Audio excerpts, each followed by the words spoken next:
আলহামদুলিল্লাহ, এত সুন্দর একটা সকাল দেখার জন্য আল্লাহর কাছে লাখো কোটি শুকরিয়া আদায় করছি।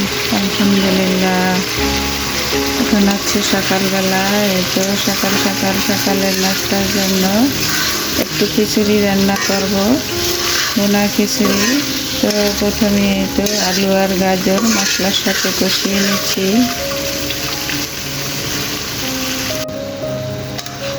আলু আর গাজর কষিয়ে এই তো ডাল চালটা দিয়ে দিলাম।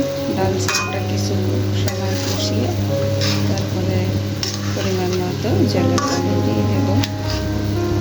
তো আজকে কিন্তু অনেক ঠান্ডা, কারণ বৃষ্টি হচ্ছে তো আজ কয়েকদিন ধরে।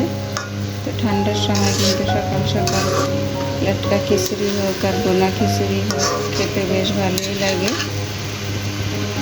এখন জলের পানিটা দিয়ে ঢাকনা দিয়ে রান্নাটা করে নেব। পাশের চুলায় বেগুন দেখে নিচ্ছি। খিচুড়ির সাথে বেগুন ভাজা, ডিম ভাজা আর কি লাগে বলুন তো।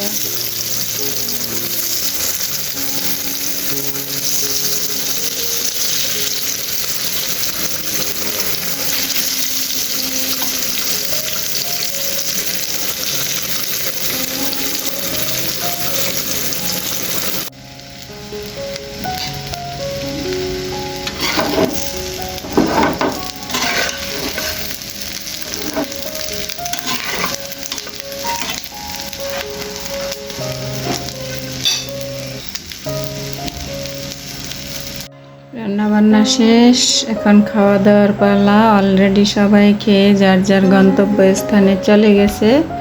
আর এই তো আমি এখন একা একা খেয়ে নিয়ে নিয়েছি এই তো নতুন আমের আচার, বেগুন ভাজা, ডিম ভাজা।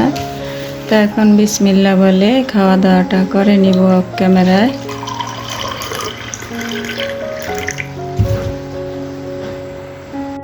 নাস্তা করা শেষ, এখন চলে আসলাম এই যে আমার শখের বারান্দায়। এই তো বেলি ফুল গাছটায় কিন্তু প্রত্যেকটা ডালের মাথায় কলি, এগুলো ফুটলে কিন্তু খুবই ভালো লাগবে। আর আজকে আকাশটা একটু মেঘলা মেঘলা হয়ে আছে, রোদও না বৃষ্টিও না, এই একটা ভাব। গরমও আছে, মোটামুটি খারাপ না। এই তো এই যে দেখুন বাইরের পরিবেশটা। আসসালামু আলাইকুম, কেমন আছেন সবাই? আশা করছি আমার প্রিয় ভাই বোনেরা ও দিদিমণিরা কাছে কিংবা দূরে, দেশ কিংবা দেশের বাহিরে যে যেখানে আছেন আল্লাহর অশেষ রহমতে সবাই অনেক বেশি ভালো আছেন এবং সুস্থ আছেন। আমিও আলহামদুলিল্লাহ। এই তো আপনাদের মাঝে আবার ফিরে এসেছি নতুন দিনে নতুন একটা ভিডিও নিয়ে। আশা রাখতেছি আমার আজকের ভিডিওটিও আপনাদের কাছে ভালো লাগবে ইনশাআল্লাহ। তো আমার সাথে থাকুন আর দেখতে থাকুন।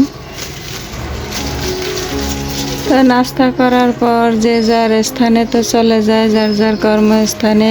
আর এই যে থেকে যাই শুধু বাসায় আমি, আর আমি বাসায় থেকে এই যে আমার সংসারের টুকিটাকি কাজগুলো করতে থাকি আর আপনাদের সাথে সেগুলোই আর কি একটু শেয়ার করি। তো লাল শাকের বিচি ফেলাইছিলাম, এই যে ছোট ছোট উঠছে। তো দেখি কি হয়, কতটুকু হয়। আজকের দিনটা কেমন যেন ঠান্ডা ঠান্ডা ভালোই লাগছে। তো এইরকম ঠান্ডার মধ্যে আবার খিচুড়ি খেতেও কিন্তু অনেক মজা। তো সেই জন্যই আজকে সকাল সকাল খিচুড়ি রান্না করলাম। তো এই তো এখন ঘরে চলে আসলাম, আর চলে আসলাম কিচেনে, কাজকর্ম নিয়ে হাজির হলাম। এই যে পানির মগগুলো কিন্তু প্রতিদিনই ক্লিন করা হয়, যেহেতু এগুলো সবসময় ব্যবহার করা হয়। তো সেই জন্য কিন্তু প্রতিদিনই আমি একবার করে ক্লিন করে নেই, হয়তো আপনাদের সাথে শেয়ার করা হয় না আর কি। তো আমার আপুরা, ভাইয়ারা, দিদিমণিরা যে যেখানে বসে আমার এই ভিডিওটি দেখছেন, তো প্লিজ দেখার শুরুতেই একটা লাইক দিয়ে দিবেন।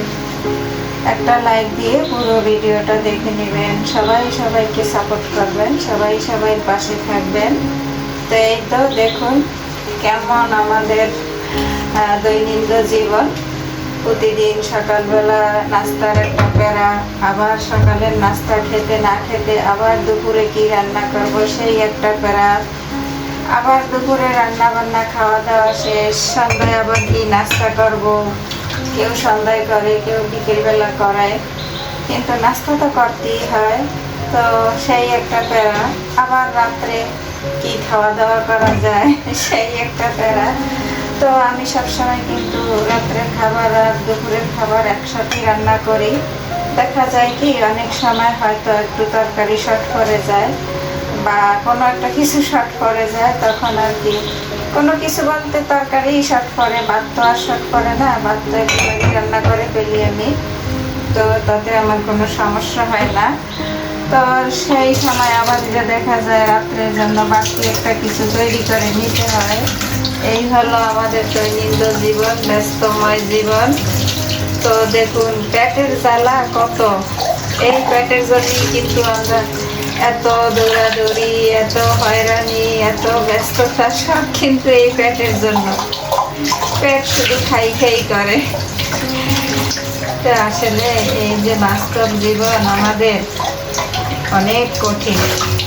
অনেক কিছু আমরা মুখে সহজেই বলে ফেলি, কিন্তু বাস্তবে সেগুলো করতে বা বাস্তব জীবনটা কাটাতে অনেক কঠিন ব্যাপার স্যাপার। কারণ মুখে বলা সহজ, করা কিন্তু অনেক কঠিন। অনেকেই আমরা এই যে মাসের স্যালারি পাওয়ার আগে ভাবি যে এই মাসের স্যালারি পেলে এটা করব ওটা করব, তারপরে দেখা যায় কি স্যালারি পেলে বড় বড় মোটা মোটা অঙ্কে এই টাকাগুলো পেড করে দেখা যায় আর কিছুই থাকে না। তখন আবার তখন আবার চিন্তা ভাবনা করি যে যাক এই মাস গেছে, আবার আগামী মাসে ইনশাল্লাহ করবো। এই করতে করতে আমাদের অনেক দিন লেগে যায়।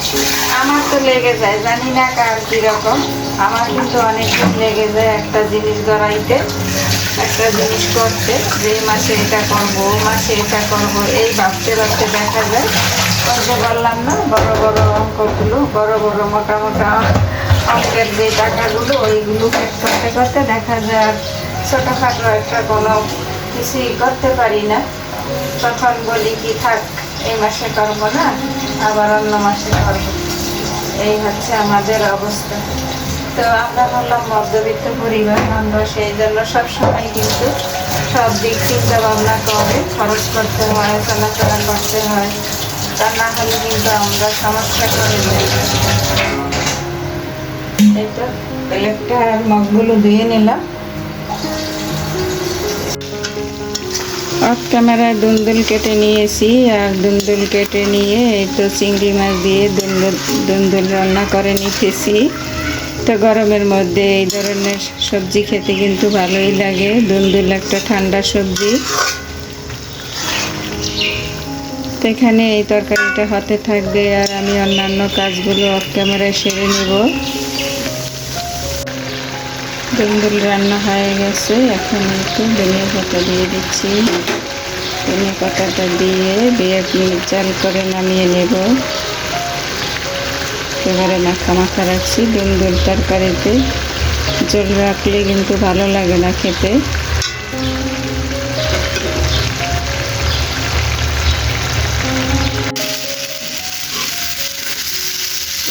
বেগুনটাকে সেদ্ধ করে নিয়ে তারপরে হালকা একটু সরষের তেল দিয়ে দিয়েছি। ভর্তা করবো, বেগুন ভর্তা, সেই জন্য হয়ে গেছে। এখন নামিয়ে ভর্তাটা বানিয়ে নেব।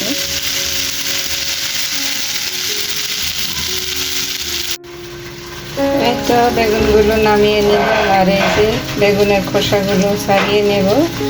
বেগুনের খোসাগুলো একটু শক্ত টাইপের, খোসা সহ যদি ভর্তাটা বানানো হয় খেতে কিন্তু তাতে একটা ভালো লাগে না। যে খোসা কিন্তু অনেক মোটা। এই বেগুনের খোসাগুলো ছাড়িয়ে, আর এই যে ধনিয়া পাতা নিয়েছি, 2টা ছিটকি মরিচ নিয়েছি। মরিচগুলো কিন্তু অনেক ঝাল, সেই জন্য আমি পরিমাণে কম নেই। তো পেঁয়াজ আর মরিচ সরষের তেলে ভেজে নিয়েছি স্বাদ অনুযায়ী লবণ। এখন সুন্দর করে খোসাগুলো ছাড়িয়ে ভর্তাটা অফ ক্যামেরা বানিয়ে নেব।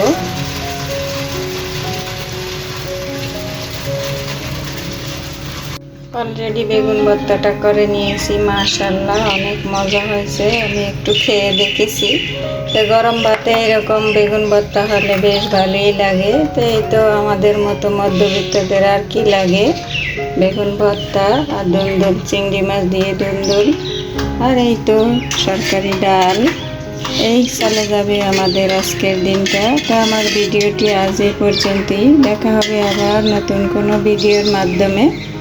সেই পর্যন্ত সবাই ভালো থাকবেন, সুস্থ থাকবেন, নিরাপদে থাকবেন, সবাই সবার জন্য দোয়া করবেন। আল্লাহ হাফেজ। আসসালামু আলাইকুম ওয়া রাহমাতুল্লাহি ওয়া বারাকাতুহু।